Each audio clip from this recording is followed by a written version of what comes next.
Estamos de volta com a Revista da Cidade, hoje com a ilustre presença. Eu sei que você também estava com saudade. Doutor Eduardo Leite, seja bem-vindo. Tudo bem? Como é que você está?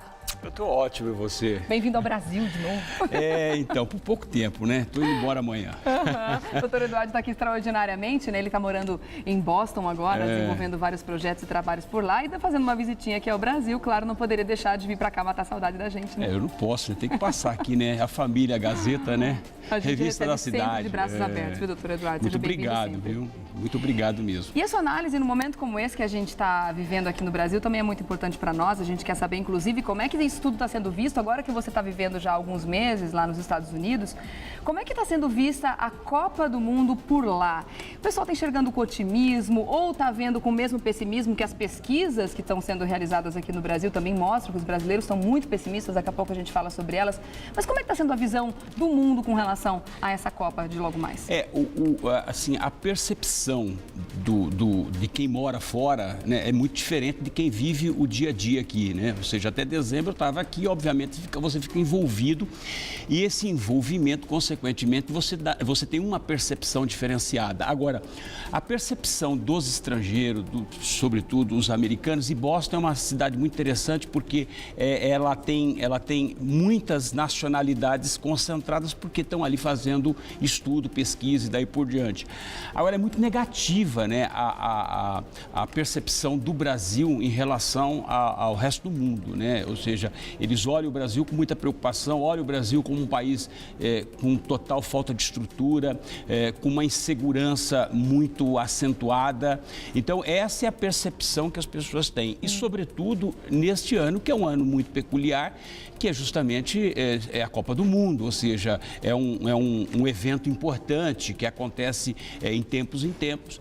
E, obviamente, tem toda uma preocupação, porque o que acontece? Nós vamos ter aqui 32 seleções, né? Ou seja, você tem seleções do mundo inteiro, né? E por conta dessas seleções estrangeiras, obviamente, há uma preocupação, né? A preocupação dos países, né? Você pega a Europa, por exemplo, França, Inglaterra, Estados Unidos, que já até emitiram manuais, né, de como se defender aqueles que têm interesse de vir para cá. Então, a visão que as pessoas têm, que os estrangeiros têm em relação ao Brasil, de um modo geral, é muito negativa. É muito negativa. E isso eles têm uma noção das dificuldades que eles vão enfrentar estando aqui, além do medo da violência, daqui a pouco a gente comenta também a respeito das cartilhas que os países estão lançando, alertando aos estrangeiros sobre os riscos que eles vão correr pisando em solo brasileiro, né? Que são os riscos os mesmos que a gente corre todos os dias aqui no nosso dia a dia, né? Será que eles têm noção das dificuldades? Por exemplo,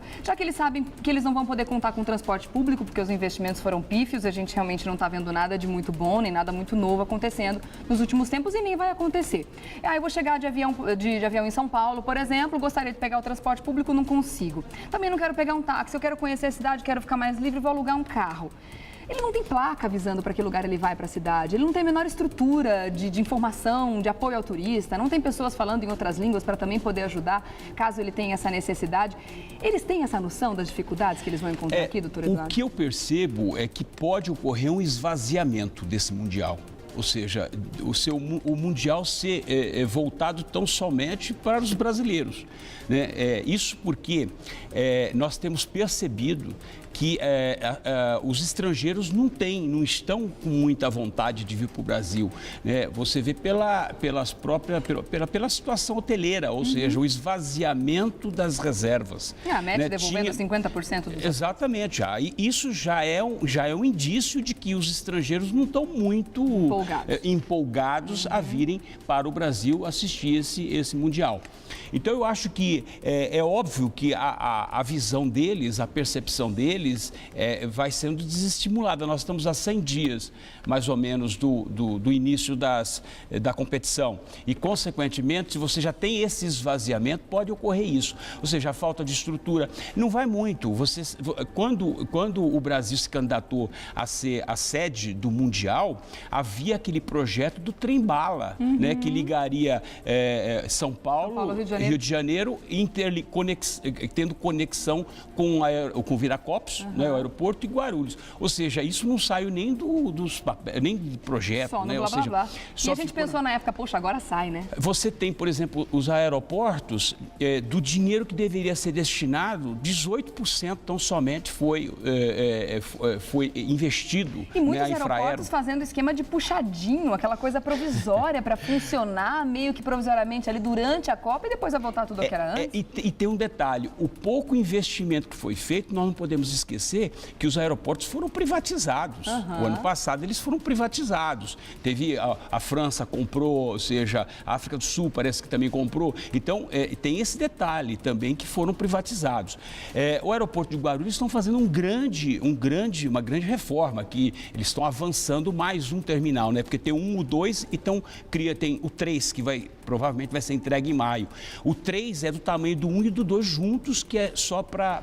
Então, me parece que de todos eles, o aeroporto que está mais bem estruturado e que vai é o de Guarulhos.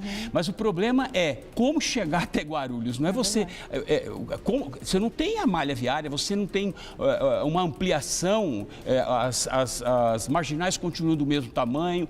Enfim, e uma estrada entupida que leva até lá. Você não tem o metrô já deveria ter chegado. O metrô já deveria ter chegado, um trem já deveria ter chegado no aeroporto de Guarulhos, né? Como acontece em qualquer parte do mundo. Em qualquer parte do mundo acontece isso. Você tem que ter alternativas, não é só táxi e ônibus, né? Você tem que ter, na verdade, transporte público, mas sobretudo o trem, né? Você pega Boston mesmo, você vai até quase dentro do gate, lá dentro do portão, com trem. Ou seja, então eu acho que essa é a questão que acontece no Brasil. Ou seja, se promete... São Paulo, né? Isso está acontecendo em todas as capitais. Né? Se promete e não se cumpre absolutamente nada, né? O transporte, só para você ter uma ideia, havia 11 bilhões de investimento em transporte e mobilidade, principalmente nas 12 capitais que vão acontecer os mundiais. Aconteceu tanta corrupção, tanta coisa ocorreu que 3 bilhões foram retirados de investimento. Ou seja, se você for pensar, se gastou mais dinheiro construindo estádios do que em mobilidade, do que em aeroportos e daí por diante. Né? O que, obviamente, isso é lamentável, porque o objetivo era outro. É lamentável e não só a gente está lamentando, mas como a maioria da população. Se em 2011 foi feita uma pesquisa em que as pessoas já não estavam tão otimistas, não estou falando nem fora do Brasil, aqui mesmo, tá, gente? O nosso quintal aqui, entre a gente. As pessoas já não estavam muito felizes com a realização da Copa aqui no Brasil, porque justamente não acreditavam que esses investimentos iam acontecer em larga escala como a gente precisa e como a gente merece, né? Pela quantidade de imposto que a gente paga e tudo mais. Agora estão menos ainda, porque falta um pouco mais de 90 dias para o começo do Mundial. Eu gostaria, você está com os números aí, né, para a gente ter mostrar isso, sim. Né, eu acho, Regiane, o que mais preocupante não é nem a falta de estrutura. O problema é a segurança pública. Também o né? capítulo precisa Esse é o principal de tudo, porque, na verdade, quando você não tem segurança, você não tem absolutamente nada. As pessoas ficam expostas, né? E aí você começa a perceber com essa pesquisa que saiu agora, que a Veja anunciou dessa semana, né? O que o brasileiro, qual é a percepção do brasileiro? E eu até separei aqui, não dá para falar sobre todos, mas para você, qual será a imagem deixada pela Copa do Mundo de 2014? 89% é a imagem negativa dos brasileiros que foram, né? Qual a impressão que a pessoa... Qual será a impressão deixada pelo país entre os torcedores estrangeiros que vierem à Copa? A gente Ou seja, acredita que vai ser 89%. Aqui tem uma coisa bastante interessante, ó. Entre as palavras a seguir, qual você acha que representará melhor a Copa? 71% corrupção. Olha que loucura. Se você pegar aqui, são três adjetivos. 1% vitória. Não, 3 adjetivos. Decepção, 17%. Corrupção, 71%. E derrota, 2%. Somando tudo dá 90% aqui. E se você pegar sucesso, vitória e festa, 7%. Ou seja, as pessoas não estão satisfeitas com o que estão vendo, né? Então, e corrupção está em primeiro ponto. Eu gostaria né? de comentar isso aqui também, essa outra pesquisa aqui, porque, claro, é óbvio que as pessoas estão, nesse momento, culpando o governo federal por isso tudo, porque o otimismo, pouco otimismo que a gente teve com relação à Copa do Mundo até agora, foram eles que plantaram na gente mesmo, né? Afinal de contas, eles chegaram dizendo que um monte de infraestrutura infraestrutura ia ser deixada pra gente, o legado, a palavra era essa, o legado que a Copa do Mundo vai deixar. Agora essa palavra legado já está saindo, né? Saiu do foco e a palavra que está sendo utilizada agora, na verdade, a frase, a Copa das Copas.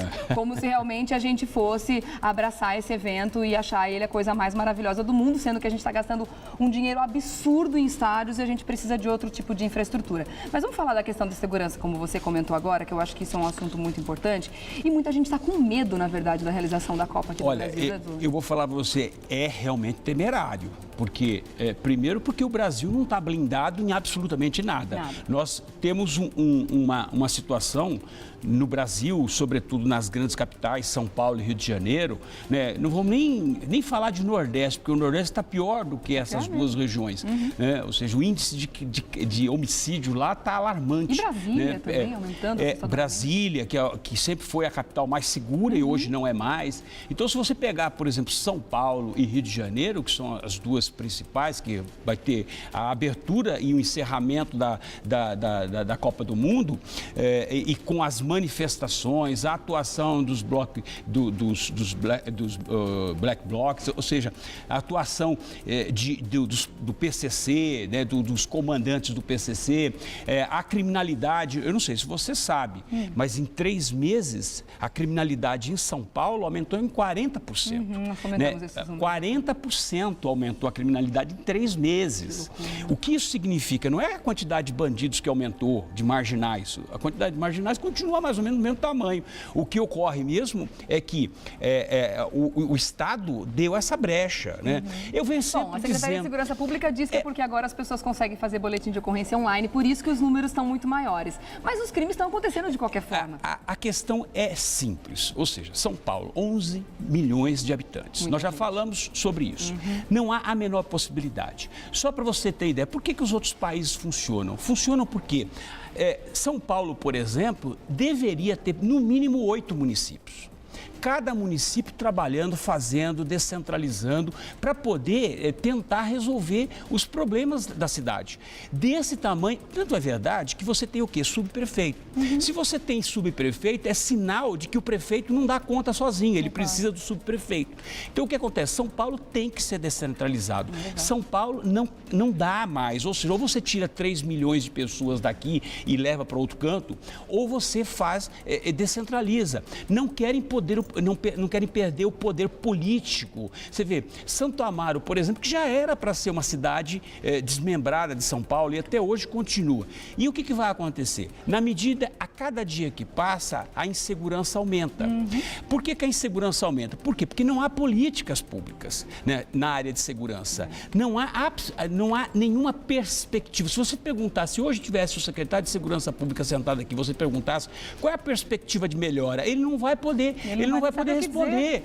Por quê? Porque, na verdade, ele mesmo não tem perspectiva de melhora, porque não há o que melhorar. Não tem como melhorar, entendeu? É humanamente impossível você... melhorar, mas eles não fazem a menor ideia de como, né? Porque não tem como fazer. Ou seja, você está numa cidade em que nós estamos literalmente reféns, reféns do crime, reféns de tudo. Ou seja, a partir do momento nós escutamos até quem diga que o governo já sentou, o governo aqui de São Paulo já sentou com o pessoal, os líderes do PCC, dos crimes organizados, para fazer um acordo. A mesma coisa aconteceu no Rio de Janeiro. Por que na verdade, na época do Garotinho, o Garotinho foi lá e fez um acordo com o pessoal, com os traficantes do Rio, para poder, vocês não descem e nós não subimos. E está tudo certo. E São Paulo também está fazendo a mesma coisa. Não pensa você que não estão fazendo, não. É o único jeito de garantir, pelo menos, um pouco. Mas isso não é políticas públicas. Loucura, isso, na verdade, é o Estado recuando. É o Estado, na verdade, se rendendo à criminalidade, ao poder deles. E eles são poderosos. Essa que é a grande verdade. Eu me lembro que nós estávamos num evento outro dia, agora, recentemente, um grande jurista que eu vou aqui vou me reservar no direito de não declinar o nome, porque isso foi uma brincadeira que aconteceu, e nós estávamos lá discutindo questão de prevenção urbana, ele disse, você está vendo como os criminosos são poderosos? Se não fossem eles, nós estaríamos reunindo, discutindo prevenção de crime. Eles nem sabem o poder que tem, mas eles sabem o poder que tem. né? A única coisa é que o governo que não sabe o que fazer com esse poder. É verdade. Né?